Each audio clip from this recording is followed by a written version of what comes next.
여러분 안녕하십니까? 지금 현재 윤석열 대통령님의 비상계엄 1주년, 미국의 도널드 트럼프 대통령 방아쇠를 당겼으며 이제 전과사범 이재명, 더불어공산당, 민주당 너희 차례 각오하라. 정성산TV 좋아요, 구독, 알림은 큰 힘이 되겠습니다. 자, 하나하나 설명을 해드리도록 하겠습니다. 한미일보, 한미실언, 트럼프가 방아쇠를 당겼다. 트럼프 전세계 부정선거 카르텔 국가 명단에 한국 포함. 베네수엘라 스마트매틱 서버 확보 시 한국 연결고리 밝혀질 것. 미국 FBI 국제 부정선거 네트워크에 대한 수사 본격화. 자, 한미일보의 하이라이트는 무엇이겠습니까? 딱 요거죠. 계엄 1주년에 딱 맞춰 트럼프 대통령이 한국을 거론한 것은 분명한 경고이다.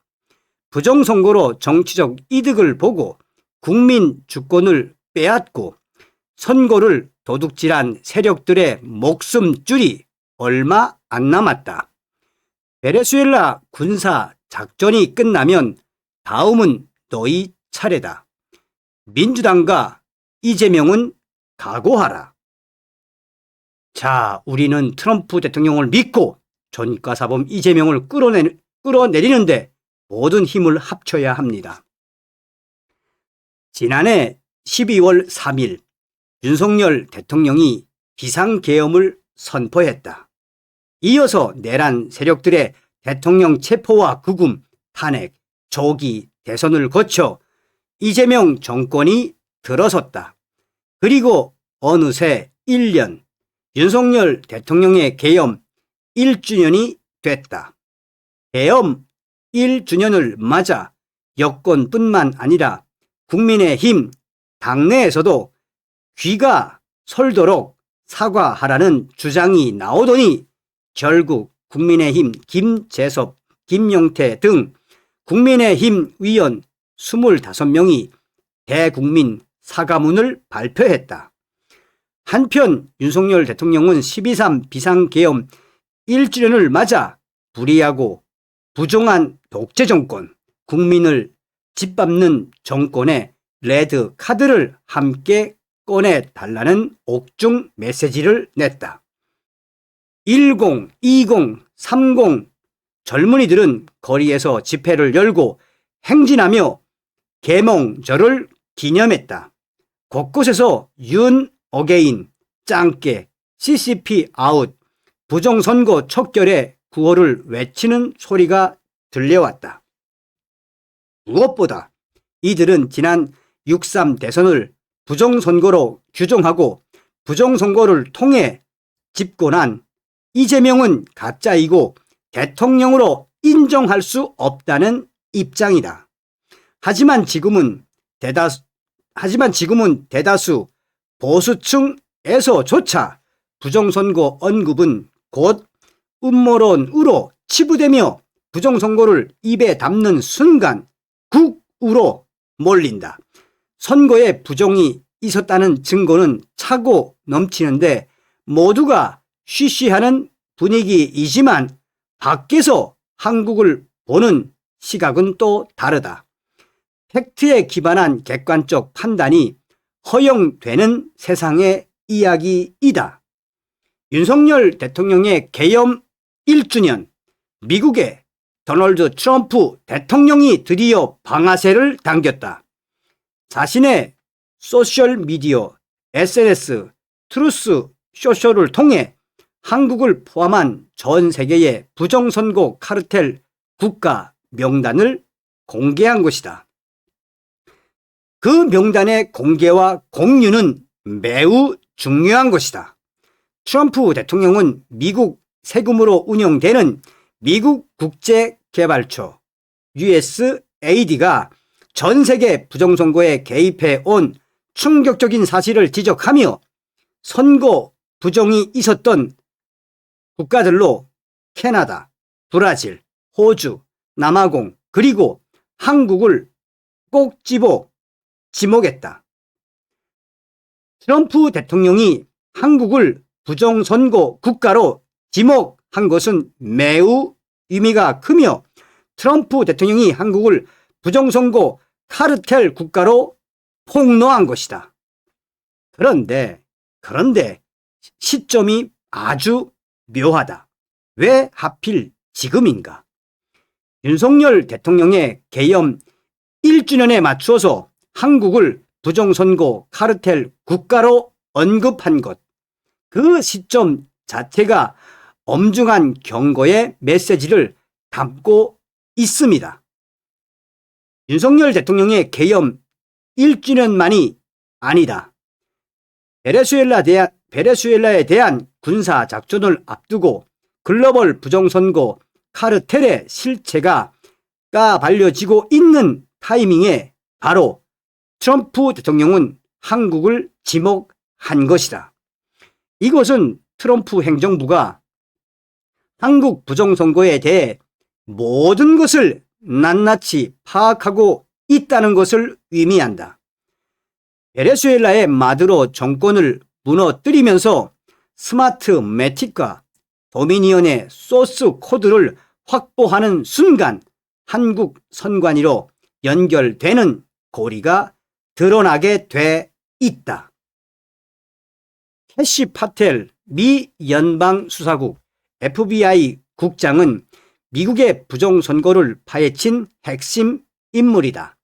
도미니언 개표기의 알고리즘 조작, 새벽 투표 급증의 통계적 이상 징후, 우편 투표 대량 조작 등 이 모두를 FBI 캐시 파텔이 파헤쳤다. 그리고 이제 국제 부정선거 네트워크에 대한 수사를 본격화하고 있다. USAID가 한국의 세계선거기관협의회 A-Web 인증을 통해 전 세계에 뿌린 전자개표기의 실체가 드러나는 순간 한국은 미국의 국제연합의 수사망을 피해갈 수 없게 된다. 전 세계 부정선거 카르텔에서 USAID는 핵심 역할을 한다. 이 기관은 표면적으로 민주주의 확산을 지원한다는 명목으로 개발도상국에 선거 시스템을 보급해 왔다. 그런데 그 시스템이란 것이 한국의 A-Wave 인증을 받은 전자개표기였다. 한국중앙선거관리위원회가 개발한 한국식 전자개표 시스템이 베네수엘라, 볼리비아, 온두라스로 수출된 것이다. 미국 국민들이 낸 세금, 그 돈으로 운영되는 USAID가 부정선거 카르텔에 개입해 각국의 선거에서 좌파 후보들을 지원했다.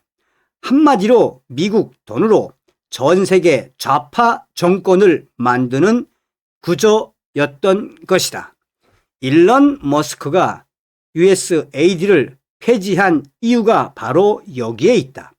미국 국민들이 낸 세금으로 글로벌 부정선거를 후원하는 시스템을 끊어버린 것이다. 그리고 트럼프는 베네수엘라를 시작으로 이 네트워크를 하나하나 해체시키고 있다. 마두로 정권이 무너지면 스마트 매틱 서버가 확보된다. 그리고 거기에서 한국으로 연결되는 데이터가 나올 것이다. 2020년 총선, 2024년 총선, 통계적 이상 징후들이 같은 알고리즘에서 나왔다는 빼박 증거들도 빛을 보게 될 것이다. 여기서 흥미로운 것은 이재명의 반응이다. 트럼프 행정부가 부정선거 촉결에 모든 에너지를 쏟겠다고 하자 이재명은 난데없이 남아공에서 전자 투표를 해야 한다고 떠들어댔다.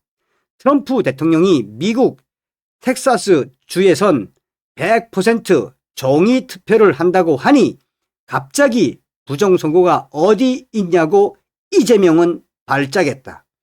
온두라스 선거의 개표가 중단되고 트럼프 대통령이 압박하니까 이재명이는 중국과 부정선거가 도대체 무슨 상관이냐고 궤변을 늘어놓는다.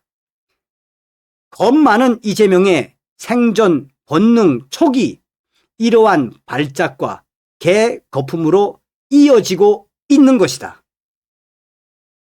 자유우파 국민들은 음모론자 극우로 몰리면서도 끊임없이 외쳐왔다.